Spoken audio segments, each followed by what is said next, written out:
to fall to the floor. Hello, welcome back to another pen talk. You might think that this is going to be about a Plumix. It is in a certain way. This is my first Plumix. I picked it up on Amazon for a little bit over $10. But I primarily bought it for the nib. But since it's my first Plumix, I thought I'd give you a view of the packaging that's sold in the United States. Interesting, it's a real fountain pen. As opposed to what, I'm not certain. It's refillable. This is what came with black ink, and this is the kind of like charcoal black version of it. We'll look at that a little bit closer as we open up the package, which is already open because I already looked at it right away. Again, they're really pushing the real fountain pen. Refillable. Colorful translucent body, and obviously this one's kind of in the gray family, so I wouldn't call it that colorful, but it is translucent. The stainless steel nib is why I bought it, because I'd like to put this nib, a 698 that I have, the Wing Sung piston fillers, because the extra fine nib is not one that I'm a fan of. So hopefully, as I looked at this pen when I took it out, it's going to be an easy swap. But I'm impressed. I mean, this is a nice design. You know, kind of a compromise between what you would get with a desk pen and with a real fountain pen, as they call it. It's a different design because your threads are down here near the nib. And it is I would call like a medium metallic. So I have like a broad stub that I took out of a 78G and I put it into the Wing Sung 698, and it works great. This has an opaque feed, so I probably will use the feed from the 698, which is transparent.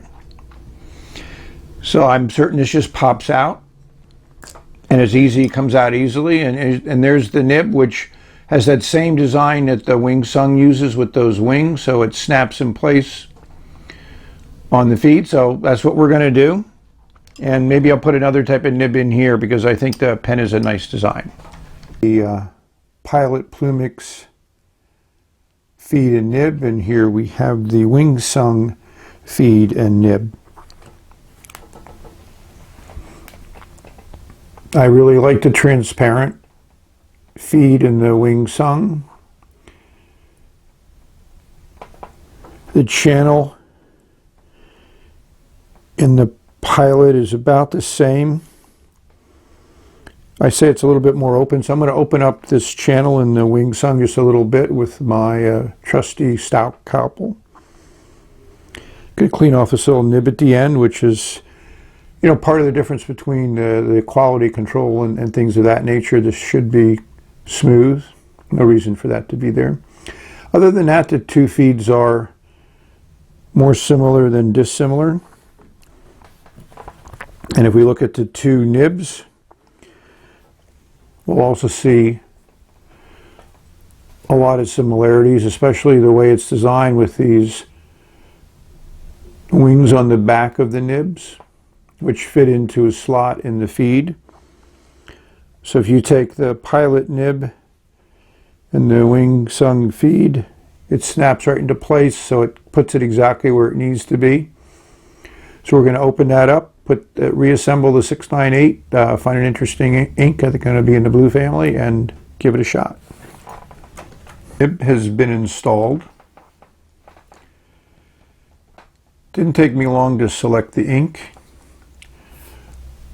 Robert Oster Blue Denim. So I have Deep Sea in the other 698 that has a Pilot nib in it. As I mentioned before in my other videos, you get a really full fill with this piston filler. The clear section and feed definitely show off the color of the ink. I disassembled this, you know, silicone grease every place, you know, threaded in the section which has that O-ring on it. So this pen probably is good for a month or two of writing with that ink supply that's in there. So let's see how this nib performs.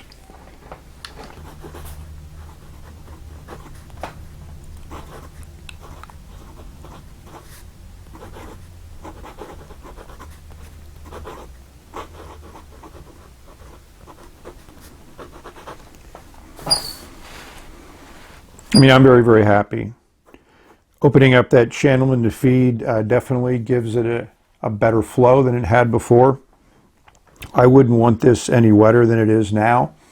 I mean, that lays down a really dense line.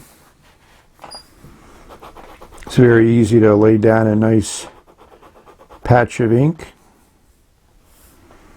It dries relatively quickly, which is what I like. I mean, that's a good mix. You have your intensity of color. You have your line variation.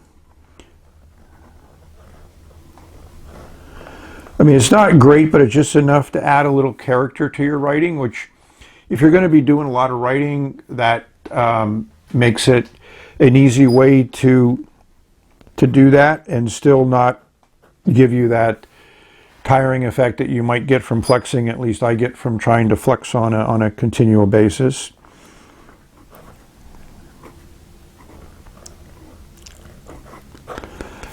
The nib is slightly soft. I mean, that's a really fine line on the cross strokes, and with no pressure you get a broad line. With a little bit of pressure you can increase that a little bit, but again, you know, without pressure you still get that nice line variation, which I think is nice and appreciated. So I'm happy with this composite that I put together, and my second 698 with a Pilot nib. So just for reference sake, we're going to take a look at the other 698 that I put in a Pilot nib. This is the 78G broad, and again, your cross strokes are very fine. Your downstrokes with no pressure, as you can see, is wider than you got with the Plumix nib, but with extra pressure you just mostly get more ink flow but no line variation. So it's an interesting look at these two nibs. What's also nice is the Plumix nib was rhodium or silver coated, so it goes with a silver trim on the pen. And this is deep sea.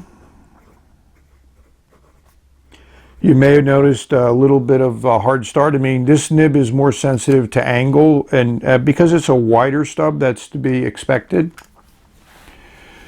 So thanks for following me on this little voyage of, again, adding some character to a very nice pen to begin with, but has limited nib selections, but it's easy now to change those nib selections and hopefully find one that you might find more agreeable.